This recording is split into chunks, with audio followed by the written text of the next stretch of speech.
You, Jason laughed across the conference table. Eleanor, you'll retire before anyone ever makes you manager. The room filled with the kind of laughter people use when they're certain they're safe. I didn't laugh. I simply looked down at the legal folder resting quietly inside my bag and folded my hands on the table. They thought they understood exactly who I was. After 28 years in the same gray office building on West Madison Street in Chicago, people believe they know your entire story. To them, I was predictable, reliable, harmless. The woman who arrived at 7:45 every morning with the same navy cardigan and the same travel mug of black coffee. The woman who corrected expense reports, organized spreadsheets, and quietly fixed mistakes that younger employees didn't even realize they had made. To Jason and the others, I was background noise. A dependable piece of office furniture that had somehow learned how to use Excel. Jason leaned back in his chair, stretching his arms behind his head as if he had just delivered the cleverest line of the week. No offense, he added with a grin that suggested the opposite. A few people at the table chuckled again. Melissa from HR avoided looking at me altogether, pretending to reread a document. Daniel Carter, the acting department manager, tapped his pen against his notebook as though the conversation had nothing to do with him. I had seen that reaction before. People rarely interrupt cruelty when it's convenient to stay quiet. I lifted my eyes and met Jason's for just a moment. You might be right, I said calmly. My voice sounded softer than the hum of the air conditioner overhead. Then I gathered my papers and stood up as the meeting ended. No one noticed how steady my hands were. No one asked why a woman who had spent nearly 3 decades balancing budgets and forecasting quarterly numbers seemed unusually composed after being dismissed in front of the entire department. They didn't notice because they weren't paying attention. For most of my career, that had been the pattern. Promotions passed by my desk like trains that never slowed down. New supervisors half my age arrived with ambitious speeches and polished business school resumes. They made mistakes. I corrected them quietly. They received credit. I received polite thank you emails. Over time, the office developed a comfortable myth about Eleanor Brooks, dependable, but unremarkable, loyal but not leadership material, the sort of employee who would someday leave with a gold watch and a small farewell cake from the grocery store across the street. It was a simple story, the kind people like because it requires no imagination. That morning, after the meeting broke apart and the hallway filled with the familiar sound of ringing phones and clicking keyboards, I returned to my desk and opened my computer. Outside the windows, the Chicago River reflected the pale spring sunlight between rows of tall buildings. I took a slow sip of coffee and glanced again at the folder inside my bag. 2 days earlier, I had signed the final documents. Lawyers had shaken my hand. Bank representatives had congratulated me. Everything had been finalized before Jason ever opened his mouth in that meeting.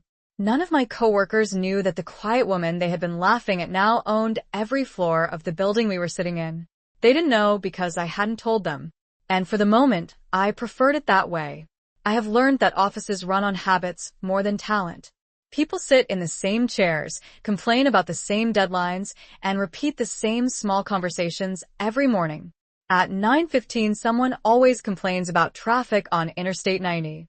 At 9:20, Melissa walks through the hallway carrying her tablet and reminding everyone about paperwork. At 9:30, Jason usually appears near the coffee machine telling some story about a client meeting that sounds more impressive each time he repeats it. I have watched these routines for nearly 3 decades. When you sit quietly long enough, people stop noticing you. They talk freely around you because they assume you are not important enough to listen. That morning, I opened the monthly expense reports and began reviewing them the way I always do, line by line, number by number. Outside my cubicle, I could hear Jason again. His voice carried easily across the open office floor. I am telling you, he said to someone near the printer. Management is going to open that promotion next quarter. Daniel will move upstairs, and someone younger will step in. A chair rolled across the floor. Someone laughed. Anyone but Eleanor, another voice said jokingly. She would run the place like a library. I kept my eyes on the spreadsheet in front of me. The numbers were familiar. Freight costs, fuel adjustments, vendor invoices. I corrected a formula error that would have caused a $5,000 discrepancy in the quarterly forecast. I saved the file and quietly sent the revision to Daniel Carter. He would probably assume the correction came from the accounting software. That has happened many times before. Around 10 o'clock, Melissa stopped by my desk with her usual careful smile. "Eleanor, could you double-check the compliance forms from the Denver office?" she said. "They're a little confusing." I nodded and accepted the folder she placed on my desk. Melissa has always been polite. She simply never imagined me in a position above her. Most people do not question the quiet systems around them. Titles stay where they are. Power moves slowly. That is what everyone believes. But while the office continued its normal rhythm that morning, another conversation was unfolding somewhere else in the city. At a law office 15 blocks away, a team of attorneys was finalizing the public announcement of a corporate acquisition that would be delivered to this company before the end of the week. Signatures had already been verified. Financial transfers had already cleared. Ownership had already changed hands. The building, the contracts, the entire operation now belonged to someone new. None of the employees typing away under the fluorescent lights knew that the future of their jobs had shifted 2 days earlier. They certainly did not imagine that the quiet woman correcting their spreadsheets had been sitting across a polished conference table while attorneys reviewed the final paperwork. Around 11:30, Jason passed my desk again and paused long enough to glance at the compliance forms stacked beside my keyboard. "Still doing the detailed stuff, Eleanor?" he said with a grin. "That kind of patience is rare these days." I returned his smile politely. "It is amazing what you notice when you take your time," I replied. He laughed lightly and walked away toward the break room. The office noise continued around me. Phones rang. Printers hummed. Conversations drifted across the room. Everything felt ordinary. And for the moment, I allowed it to remain that way. I have noticed that the most interesting changes in a company rarely begin with a loud announcement. They begin with small details that most people ignore. That afternoon, a message appeared in Daniel Carter's inbox requesting updated financial summaries for the past 3 fiscal years. Daniel stepped out of his office holding the printed email with a confused expression. "Melissa," he called across the hallway, "do you know why corporate legal wants all of this again?" Melissa looked up from her desk. "Maybe another audit," she said. "They did something similar last spring." Daniel frowned slightly, but returned to his office without asking more questions. From my desk, I could see the reflection of the skyline in the glass wall behind him. Chicago looked calm and distant beyond the office windows, the river moving slowly between the buildings as if nothing important ever changed. Inside the office, however, quiet movements had already begun. The board of directors had scheduled a private meeting for Friday morning. Lawyers had been exchanging documents since early that week.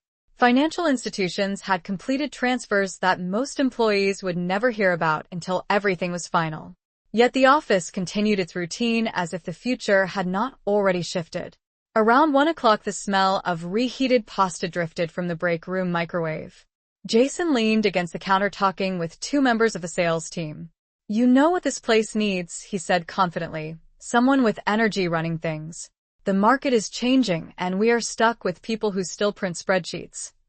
One of the sales associates laughed and glanced briefly toward my desk before looking away again. Jason lowered his voice slightly, but not enough. "No offense to Eleanor," he added with a playful shrug, "but this place needs leadership, not quiet bookkeeping."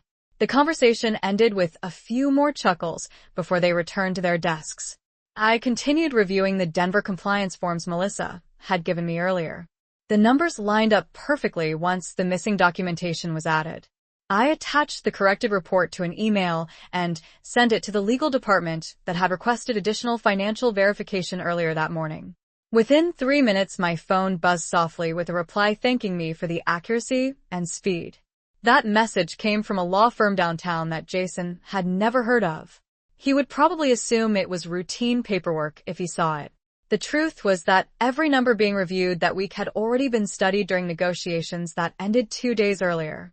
Ownership had already transferred quietly through legal channels while the office debated who might eventually become manager. At 3:15, Daniel stepped out of his office again and addressed the room. "Corporate leadership has scheduled a company meeting this Friday morning," he announced. Attendance will be mandatory. They said it is important.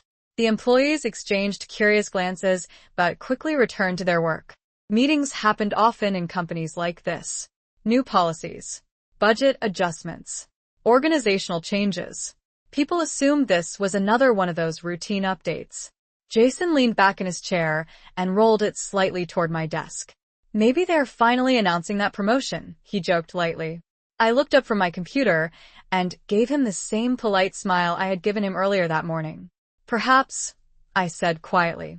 Then I returned my attention to the screen while the office lights hummed softly overhead and the city outside the windows continued moving as if nothing remarkable had already taken place. Thursday morning arrived with the same quiet rhythm as every other workday in the building. The elevator doors opened on the 12th floor at exactly 7:45, and I stepped into the hallway with my travel mug of coffee in one hand and my leather bag resting against my shoulder. The lights above the cubicles had just turned on, and the office still carried that early silence that exists before conversations begin. I have always liked those first few minutes of the day. Numbers make more sense when the room is quiet. I sat at my desk and powered on my computer while the city outside the tall windows slowly brightened. Chicago looked pale and calm under a cool spring sky. Traffic moved steadily along the bridges, and the river reflected the morning light like a sheet of glass. For a moment, everything felt perfectly ordinary. By 8:30, the rest of the department began arriving one by one. Chairs rolled across the floor. Keyboards started clicking. Someone in the break room turned on the coffee machine, and the smell drifted through the hallway. Jason arrived a few minutes later talking loudly on his phone as he walked toward his desk. He ended the call with a confident laugh before dropping into his chair and spinning it halfway toward the sales department. "I heard the board is coming in tomorrow," he announced to no one in particular. "Something big must be happening." Melissa looked up from her screen across the room. "Daniel already mentioned the meeting," she said. "Corporate leadership will explain everything." Jason leaned back with a grin that suggested he already had his own explanation. "Maybe they're finally restructuring management," he said. "Companies do that when they want new direction." A few people nodded thoughtfully. Office speculation spreads quickly when people believe they understand how power works. Daniel Carter stepped out of his glass office shortly after 9 o'clock holding a stack of printed reports. "Just a reminder," he said calmly, "everyone needs to be in the conference room tomorrow morning at 10 sharp. Corporate representatives will be joining us." His tone suggested routine professionalism, but I noticed the slight tension in his shoulders. Daniel had been reviewing documents with unusual focus all week. Even he did not know the full story yet. The rest of the morning continued with the familiar rhythm of spreadsheets and phone calls. I reviewed transportation invoices from the Denver office while occasionally glancing at the skyline beyond the window. The tall buildings across the river stood like quiet witnesses to the thousands of decisions made inside offices every day. Some decisions change nothing. Others reshape everything without anyone noticing until the moment arrives. Around 11:30, Jason walked past my desk again carrying a folder of client proposals. He paused long enough to glance at the reports on my screen. "Still saving the company one spreadsheet at a time," he joked lightly. I returned the same calm smile I had given him earlier that week. "Accuracy is important," I said. He laughed and continued down the hallway toward the sales department where another conversation quickly replaced his attention. By lunchtime, the entire office had settled into the comfortable belief that tomorrow's meeting would simply introduce another corporate adjustment. Perhaps a policy change. Perhaps a new manager. Perhaps a speech about growth and productivity. No one seemed concerned. No one imagined that the structure of the company had already changed. I finished reviewing the final financial summary and quietly placed the printed copy into my bag beside the legal folder that had been resting there since Monday afternoon. The folder felt heavier now, even though its weight had not changed. Tomorrow morning the conference room would be full. Every chair would be occupied. Every assumption in that room would still feel perfectly reasonable. And for one final day, I allowed the office to continue believing the story it had always told about Eleanor Brooks. Friday morning arrived cool and bright over Chicago, the kind of morning when the river looked almost silver between the buildings and the sunlight stretched long across the glass towers downtown. I arrived at the office a few minutes earlier than usual, Not because I needed the extra time, but because I wanted to see the building before the rest of the department filled the floor with their usual conversations and routines. The hallway lights were already on when the elevator doors opened, and the quiet hum of the ventilation system echoed softly through the empty office. I set my bag down at my desk and took a slow sip of coffee while the computer powered on. The screen glowed pale blue in the dim light, and for a moment, everything felt like any other morning I had experienced during my 28 years in this building. Outside the windows, the city was waking up. Delivery trucks rolled along the street below, and a commuter train crossed the bridge a few blocks away. Inside the office, the silence lasted only a few minutes before the first employees began arriving. Chairs rolled into place, keyboards started tapping, and the low murmur of conversations gradually filled the open space. Jason appeared just before 8:30 with his usual confident energy, carrying a paper cup of coffee and greeting the sales team as if he had already won some invisible competition. "Big day today," he said with a grin as he dropped into his chair. "Corporate does not fly in executives for routine meetings." Melissa arrived shortly afterward carrying a stack of printed schedules and paused beside Daniel Carter's office door to confirm that the conference room had been prepared. Daniel stepped out a moment later, adjusting his tie and glancing across the department with a careful expression that suggested he had spent the night thinking about possibilities he could not yet explain. "Everyone remember the meeting at 10, he reminded the room calmly. "Corporate leadership and legal representatives will be joining us." The announcement caused a ripple of curiosity across the office, but no real concern. People simply returned to their work, exchanging small guesses about what kind of changes might be announced. Some predicted a new expansion plan. Others thought the company might be merging with a larger logistics firm. Jason leaned toward one of the sales associates and said quietly, "If they restructure management today, I hope they pick someone who actually understands growth." His voice carried just enough to reach my desk. I continued reviewing a shipment report without looking up. The numbers were correct. The schedules were balanced. Everything on paper appeared exactly as it had the day before. At 9:45, Melissa walked through the department, reminding everyone to gather their notes before heading to the conference room. Chairs rolled back from desks, and people began collecting tablets and notebooks. Jason stood up and stretched his shoulders before glancing toward me with a playful smile. "Ready for the big announcement, Eleanor?" he asked lightly. "Maybe they will surprise all of us." I closed the financial report on my screen and slipped the printed summary into my bag beside the folder that had remained there all week. "Perhaps they will," I replied calmly. Then I stood up and walked with the rest of the department toward the conference room while the city beyond the windows continued moving through its ordinary morning, unaware that within a few minutes the quiet story everyone believed about the company was about to change. The conference room filled slowly as employees carried their notebooks and tablets inside, taking the same seats they usually chose during department meetings.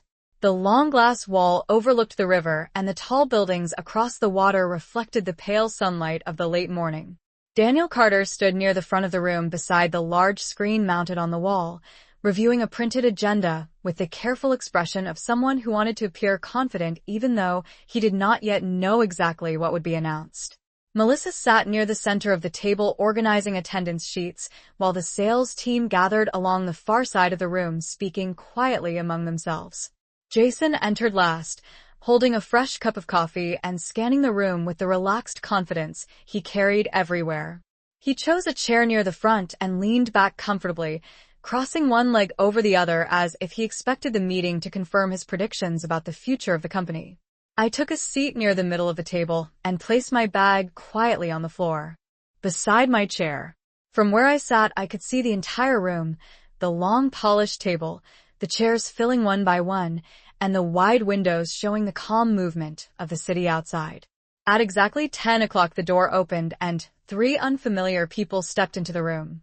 2 were attorneys carrying leather portfolios, and the third was a senior representative from the firm that had handled the company's legal affairs for many years. The quiet conversation around the table faded immediately.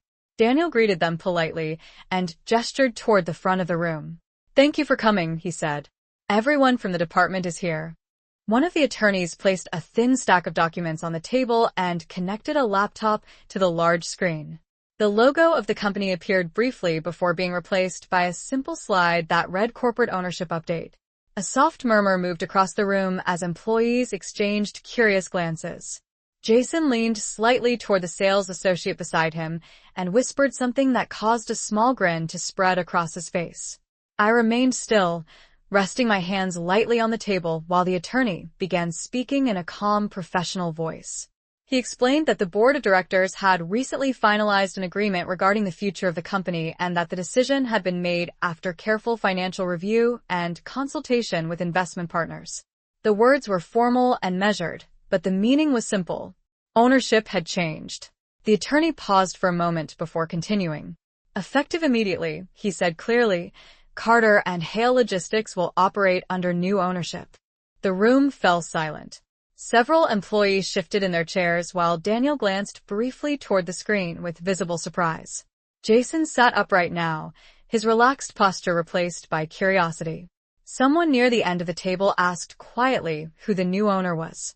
The attorney looked down at the document in his hands and then back at the room. The transition has already been completed, he explained. The new owner has been present during this process for some time. His words hung in the quiet air of the conference room while every employee waited for the name that would answer the question none of them had expected to ask that morning. The silence in the conference room deepened after the attorney finished speaking. Chairs stopped moving, and even the faint sounds of traffic outside seemed distant behind the thick glass walls. Everyone in the room was waiting for the same answer, the one detail that would explain why the ownership of a company they had worked in for years had changed without warning. Daniel Carter cleared his throat and adjusted his tie before asking the question directly. "May we know who the new owner is?" he said politely. The attorney nodded once and glanced briefly toward the second lawyer standing beside him. The moment stretched longer than anyone expected. Around the table, people leaned slightly forward, curiosity replacing the casual confidence that had filled the room only a few minutes earlier. Jason sat upright now with both hands resting on the table, the relaxed grin he had worn earlier that morning replaced by focused attention. The attorney finally spoke again. "The acquisition was completed through a private investment structure earlier this week," he explained calmly. "The board has approved the transition, and the new owner will be guiding the company moving forward." Another pause followed, longer this time. Then the attorney turned slightly and looked directly toward the middle of the conference table. "Ms. Brooks," he said respectfully, "would you like to address the room?" For a brief second, the words seemed to float in the air without meaning. Several employees glanced around the table as if expecting another person to stand. Melissa looked down at the attendance sheet in front of her, then slowly lifted her eyes toward my seat. Daniel blinked once, clearly unsure whether he had heard correctly. Jason frowned slightly and turned in his chair to look toward me. I reached down calmly and lifted my bag from the floor, placing it gently on the table before standing. The room remained perfectly still. I could feel every pair of eyes following the movement as I walked toward the front of the conference room where the attorneys stood beside the screen. The skyline of Chicago shone brightly through the glass behind them, casting soft reflections across the polished surface of the table. When I stopped beside the screen, the attorney handed me a single document and stepped slightly aside. I looked out across the room at the same faces I had seen every workday for years. Melissa sat frozen with her pen resting above the paper. Daniel's posture had gone completely rigid. Jason stared at me with an expression that had not yet decided whether to be amused or confused. I placed the document gently on the table and folded my hands in front of me. My voice remained calm when I finally spoke. "Good morning," I said quietly. "I believe there has been a small update regarding the company." The words were simple, but the silence that followed them felt heavier than anything that had been said in the meetings so far. In that moment, the story everyone in the room believed about Eleanor Brooks began to shift. I looked around the conference room slowly, giving everyone enough time to understand that the attorney had not made a mistake when he called my name. The silence that followed felt different now, heavier, as if the room itself was holding its breath. Melissa's pen was still hovering above her paper, completely forgotten. Daniel Carter remained standing beside his chair with his shoulders stiff and his eyes fixed on me. Jason leaned forward slightly, his brows drawn together as he tried to process what was happening in front of him. For years they had seen me sitting quietly at a desk correcting numbers and preparing reports. They had built a simple story about who I was. That story had never required them to ask questions. I rested one hand lightly on the conference table and continued speaking in the same calm voice I had used for nearly 3 decades in this building. Earlier this week, the board finalized a transfer of ownership for Carter and Hale Logistics, I said. The attorney beside me nodded once, confirming the statement without interrupting. I lifted the document he had handed me and placed it flat on the table so everyone could see the signature line. The acquisition was completed on Monday afternoon, I explained. The company is now operating under new ownership. A quiet murmur moved around the table as several employees exchanged glances. One of the sales associates leaned closer to the person beside him and whispered something I could not hear. Daniel cleared his throat, but did not speak. Jason looked from the document on the table back to my face, as if waiting for the final piece of information that would correct what he assumed must be a misunderstanding. I allowed the moment to settle before finishing the sentence they were all waiting for. The new owner, I said evenly, is me. The room went completely still. The words seemed to echo in the silence, even though my voice had remained quiet. Melissa blinked twice and slowly lowered her pen onto the table. Daniel looked at the attorneys as if expecting them to explain the statement differently, but neither of them spoke. Jason's expression shifted from confusion to disbelief as he leaned back in his chair. For the first time since I had known him, he did not have a quick comment ready.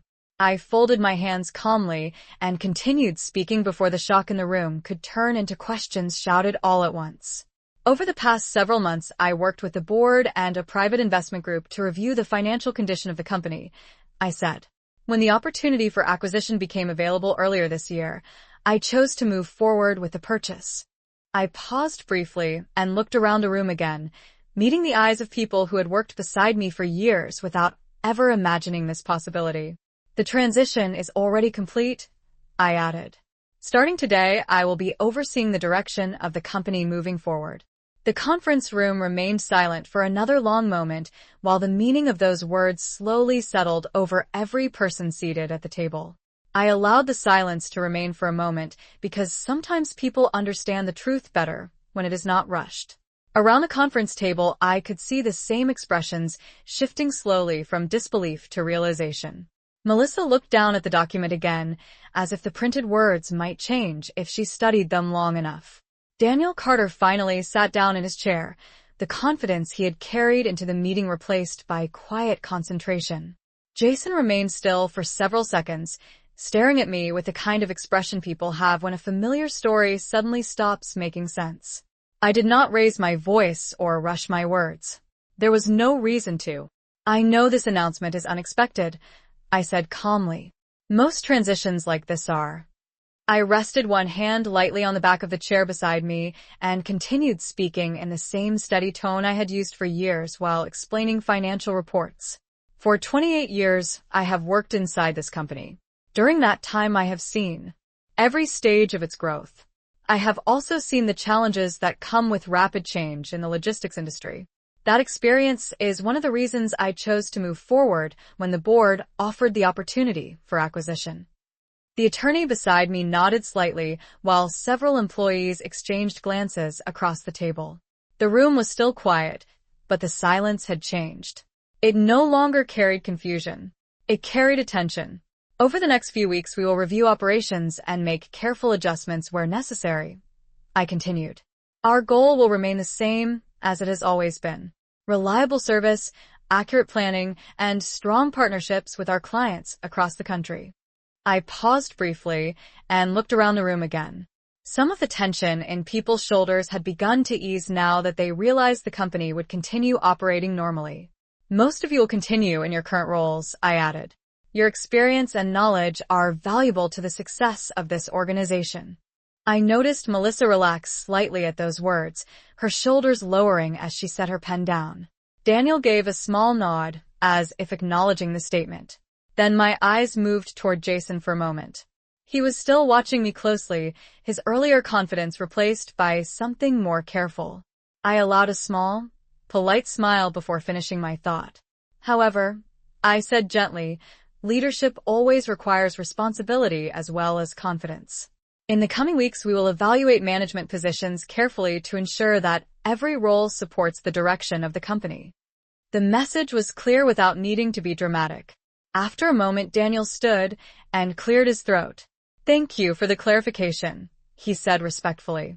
"We look forward to working with you." I inclined my head slightly in acknowledgement. Outside the conference room windows, the Chicago skyline shone in the late morning light just as it had earlier that day. Inside the room, however, the story everyone believed about Eleanor Brooks had quietly ended and a different one had begun.